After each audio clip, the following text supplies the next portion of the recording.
Good morning दोस्तों, आप सभी का उर्मी ईडो पॉइंट में स्वागत है। आज हम लोग पढ़ेंगे रक्त परिसंचरण तंत्र। तो सबसे पहले जानते हैं रक्त परिसंचरण तंत्र होता क्या है। ठीक है, रक्त का एक अंग से दूसरे अंग में प्रवेश करने की प्रक्रिया को रक्त परिसंचरण तंत्र कहा जाता है। तो सबसे पहले जानते हैं कि रक्त परिसंचरण तंत्र कैसे बनता है, किन किन अंगों के मिलने से रक्त परिसंचरण तंत्र का निर्माण होता है। तो देखा जाए, रक्त परिसंचरण तंत्र के निर्माण में सबसे पहले रक्त की आवश्यकता होती है। किसकी होती है? रक्त की। उसके बाद से हृदय की होती है और तीसरा होता है रक्त नलिकाएं।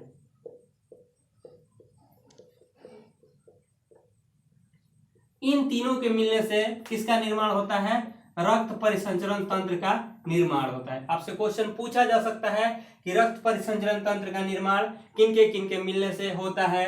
तो रक्त, हृदय प्लस रक्त नलिकाओं के मिलने से रक्त परिसंचरण तंत्र का निर्माण होता है।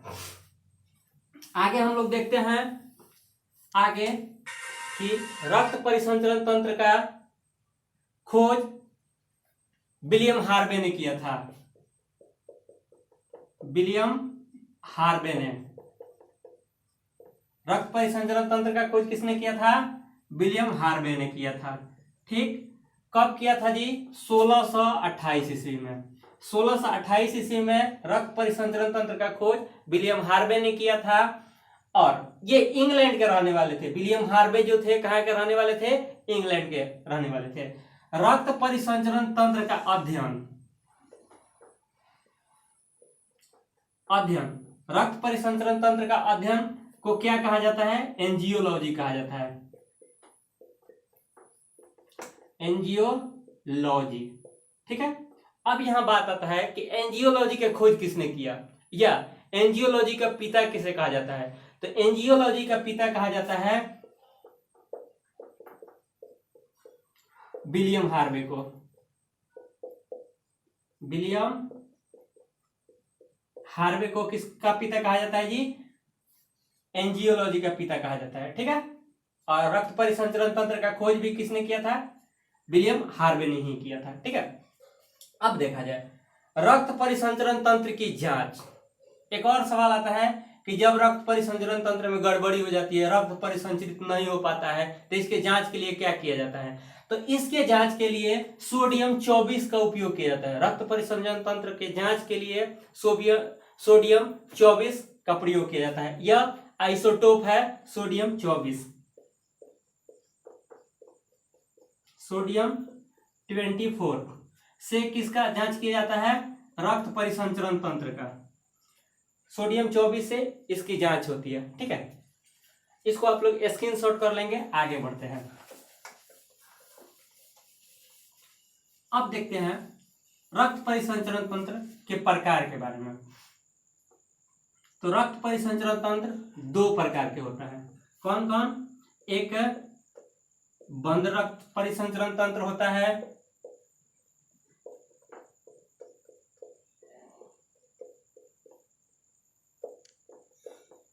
बंद रक्त परिसंचरण तंत्र, और एक खुला रक्त परिसंचरण।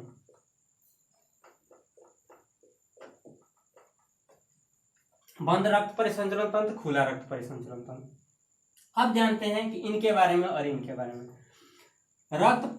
बंद रक्त परिसंचरण तंत्र में रक्त शिरा और धमनियों में प्रवाहित होता है, जबकि खुला रक्त परिसंचरण तंत्र शिरा और धमनियों के जाल में प्रवाहित न होकर कोशिकाओं में प्रवाहित होता है। ठीक है, देखते हैं अब इसके बाद जानते हैं रक्त परिसंचरण तंत्र।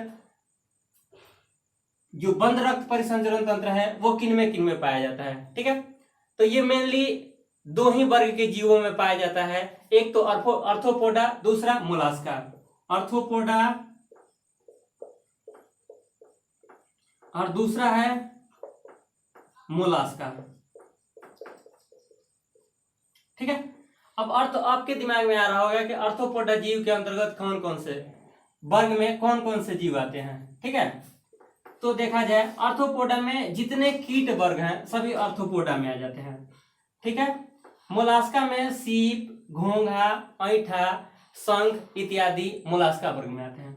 एक सवाल यहां से और बनता है कि संसार का सबसे बड़ा वर्ग, तो वर्ग कौन सा? आर्थ्रोपोडा वर्ग।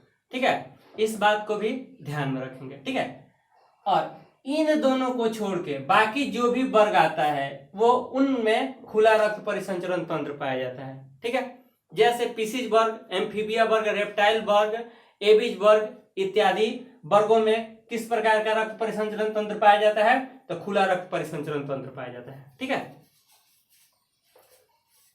आप लोग इसको नोट डाउन कर लीजिएगा, स्क्रीनशॉट ले लीजिएगा। आगे बढ़ते हैं, अब आते हैं रक्त के बारे में। रक्त आखिर होता क्या है, इसके बारे में बेसिक इंफॉर्मेशन थोड़ा सा जान लेते हैं। ठीक है, तो रक्त तरल संयोजी ऊतक होता है। कौन सा? तरल संयोजी। रक्त किस प्रकार का ऊतक होता है? तो तरल संयोजी ऊतक होता है। ठीक है, दूसरा बात आता है रक्त से कि रक्त की उत्पत्ति कहां से होती है? तो मीजोडर्म से। मीजोडर्म, रक्त की उत्पत्ति कहां से होती है? तो मीजोडर्म से होती है। ठीक है, अब आपके दिमाग में आ रहा होगा कि मीजोडर्म आखिर क्या है। तो आपको पता होगा कि जब गर्भ धारण की प्रक्रिया होती है तो उसे हम क्या कहते हैं? भ्रूण कहते हैं। और भ्रूण में 3 लेयर होता है। भ्रूण में 3 लेयर होता है। ठीक है, देखा जाए पहला लेयर जो होता है उसको कहा जाता है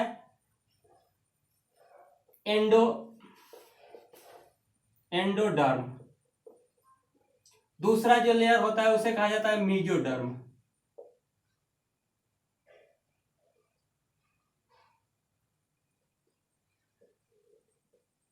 और तीसरा जो होता है उसको कहा जाता है एक्टोडर्म। ये 3 लेयर पाए जाते हैं किसमें? भ्रूण में। ठीक, अब देखा जाए तीनों में अलग अलग अंगों की निर्माण होता है, अलग अलग अंगों का उत्पत्ति होता है। तो सबसे पहले देखते हैं मीजोडर्म की बात आया है तो मीजोडर्म में रक्त की उत्पत्ति होती है मीजोडर्म से। उसके बाद से हड्डी की उत्पत्ति होती है। उसके बाद आता है एंडोडर्म। एंडोडर्म सबसे अंदर वाला भाग होता है, अंदर वाला पर्सन होता है। तो एंडोडर्म में आंतरिक अंगों का निर्माण होता है, जबकि एक्टोडर्म में शरीर के ऊपरी परत का निर्माण होता है। आई मीन स्किन, त्वचा का निर्माण होता है।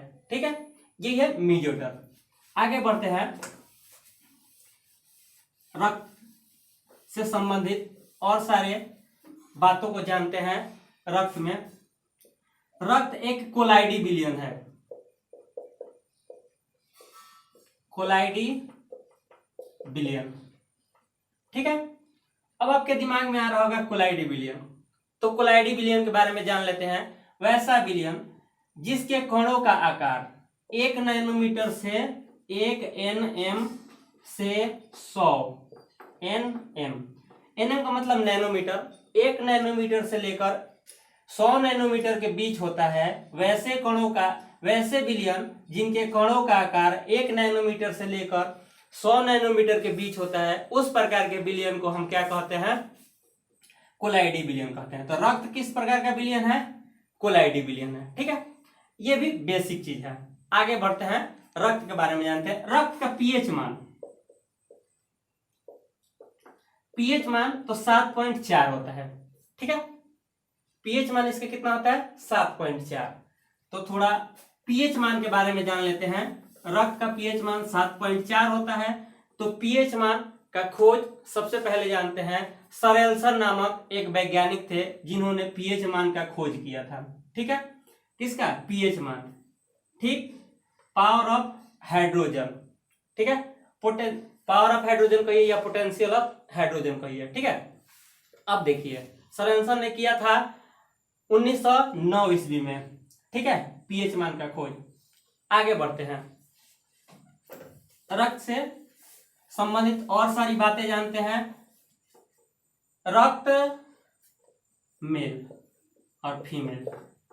जो रक्त होता है इसकी मात्रा एक स्वस्थ पुरुष में 5 से 6 लीटर होता है, 5 से 6 लीटर होता है, जबकि महिलाओं में 4.5 से 4.5 लीटर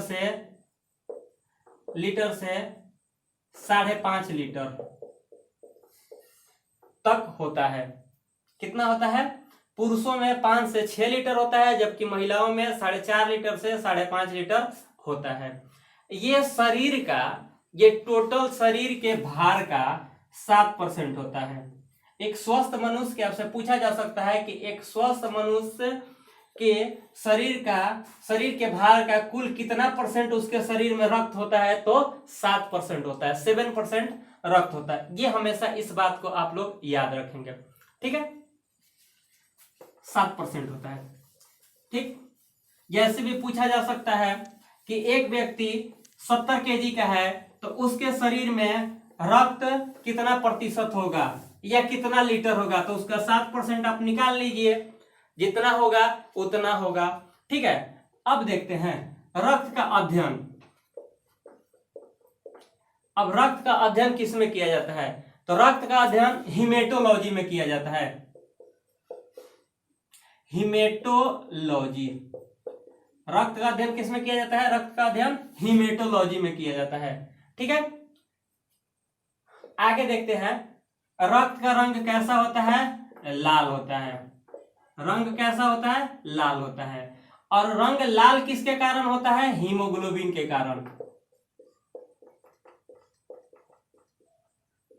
हीमोग्लोबिन के कारण रक्त का रंग लाल होता है। अब यहां आपसे पूछा जाएगा कि हीमोग्लोबिन का रंग कैसा होता है? हीमोग्लोबिन का रंग कैसा होता है? तो बैंगनी होता है हीमोग्लोबिन का रंग, बैंगनी या नीला, बैंगनी या नीला किसका रंग होता है? हीमोग्लोबिन का रंग होता है। ठीक है, दूसरा नंबर बात, रक्त से संबंधित एक बात और जानते हैं। रक्त में आयरन की मात्रा पाई जाती है, तो आयरन की मात्रा पाई जाती है, ये होता है फेरस।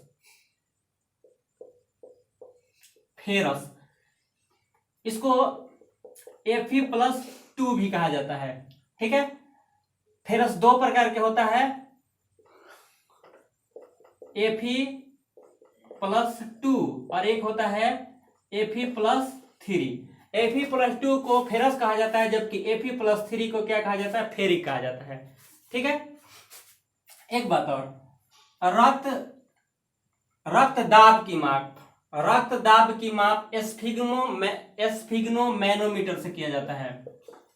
एस्फिग्नोमैनोमीटर, रक्त दाब की माप किससे किया जाता है? एस्फिग्नोमैनोमीटर से किया जाता है। और आपके दिमाग में आ रहा होगा कि एस्फिग्नोमैनोमीटर का आविष्कार कौन किया था? तो यही लिख देते हैं, एस्फिग्नोमैनोमीटर का आविष्कार रिगरोसी ने किया था।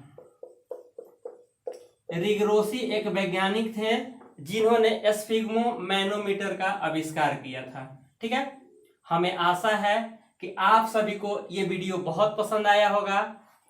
ठीक है, आप लाइक करें, शेयर करें, ताकि हमारा मनोबल आगे बढ़े। जय हिंद, जय भारत, आपका दिन मंगलमय हो।